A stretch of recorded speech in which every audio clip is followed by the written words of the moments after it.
તો ગરમા ગરમ ભીંડા બટાકાનું શાક મસ્ત તૈયાર થઈ ગયું અને એની જોડે આપણા ગરમા ગરમ બાજરીના રોટલા. તો શાક બની ગયું ને બટાકા પણ થઈ ગયા છે. જો જય શ્રી કૃષ્ણ, રાધે રાધે, જય દ્વારકાધીશ, હર હર મહાદેવ. મિત્રો, સ્વાગત છે તમારું મારા નવા બ્લોગમાં. મિત્રો, સવારના 9:30 વાગવા આવ્યા છે. તો બધાને ગુડ મોર્નિંગ. ને કેમ છો તમે? બધા મજામાં?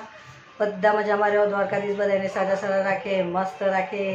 ચેનલ પર આવો તો સબસ્ક્રાઈબ કરજો, વિડીયો સારા લાગે તો લાઈક કરજો, શેર કરજો. મિત્રો, જો સવારના કેવું કરી રહ્યા છે.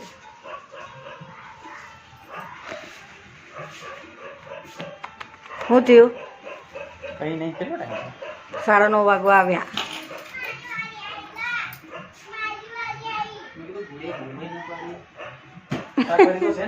શાકભાજી આ શું રહ્યું? તો ચાલો મિત્રો, હવે જમવાનું બનાવવાનું છે. તો વિડીયોમાં બન્યા રહેજો. વિડીયો સારા લાગે તો લાઈક શેર કોમેન્ટ કરજો અને ચેનલ પર આવે તો સબસ્ક્રાઈબ કરવાનું ભૂલતા નહીં. આજે જમવાનું મસ્ત મજાનું બનાવવાનું છે. તો ફટાફટ જમવાનું બનાવી દો. તો બન્યા રહેજો વિડીયોમાં. મિત્રો, બાજરીના રોટલા થઈ રહ્યા છે અને આટલા રોટલા બની ગયા છે. આપણા દેશી ચૂલા પર ગરમા ગરમ બાજરીના રોટલા તૈયાર થઈ ગયા. કરી જો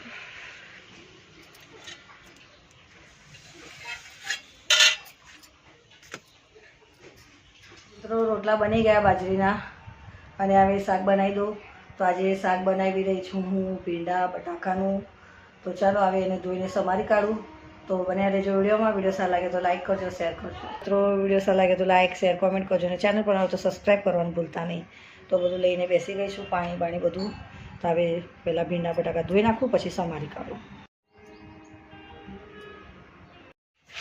મિત્રો, અહીંયા કઢાઈમાં તેલ મૂકી દીધું છે ગરમ કરવા. હવે નાખી દઈએ બટાકા. પહેલાં બટાકા સાતળી કાઢે, પછી કાઢીને પછી કાઢીશું ભીંડા. તો ચાલો પહેલાં બટાકાને આખું બરાબર શેકી કાઢીએ તેલમાં. તો આજે ભીંડા બટાકાનું શાક. તો જો મિત્રો, બટાકા મસ્ત એકદમ તેલમાં ફ્રાય થઈ ગયા છે. હવે આને કાઢી લેવું ને પછી આપણે નાખીએ ભીંડા. ચાલો થોડું જીરું નાખી દઉં મિત્રો, અડધી ચમચી જેટલું.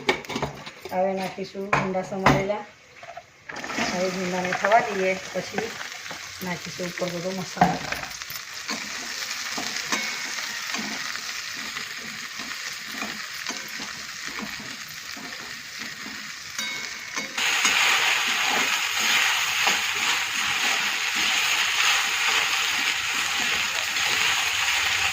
મિત્રો, ભીંડા બરાબર શેકાઈ જાય ને પછી નાખી ગઈ બતાવવાનું, સોરી. તો લીલા મરચાં પણ મેં નાખી દીધા થોડા. બટાકા તૈયાર થઈ ગયા છે. ચાલો હવે ભીંડા થવા આવ્યા છે. જીરા પાવડર થોડોક નાખી દઉં, હળદર,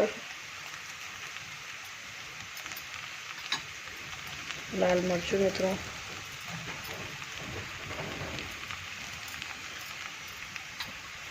થોડોક ગરમ મસાલો,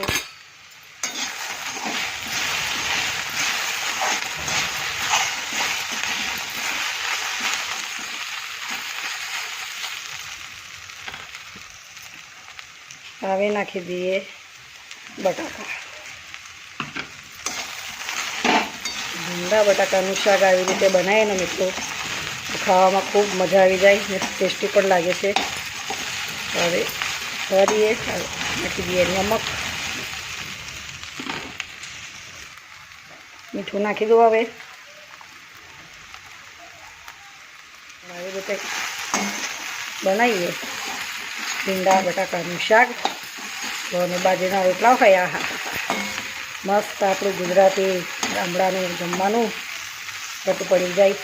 ભીંડા બટાકાનું શાક અને બાજરીના રોટલા.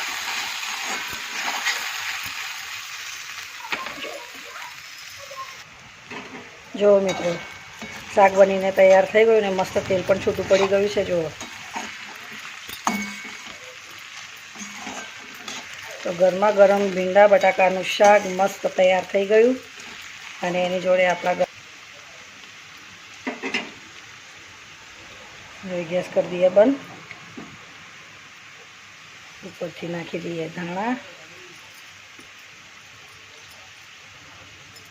તો ભીંડા બટાકાનું શાક બનીને મારું તૈયાર થઈ ગયું.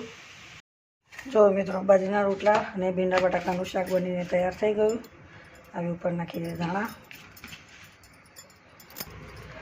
જો બાજરીના રોટલા જોડે ભીંડા બટાકાનું શાક બનીને તૈયાર થઈ ગયું.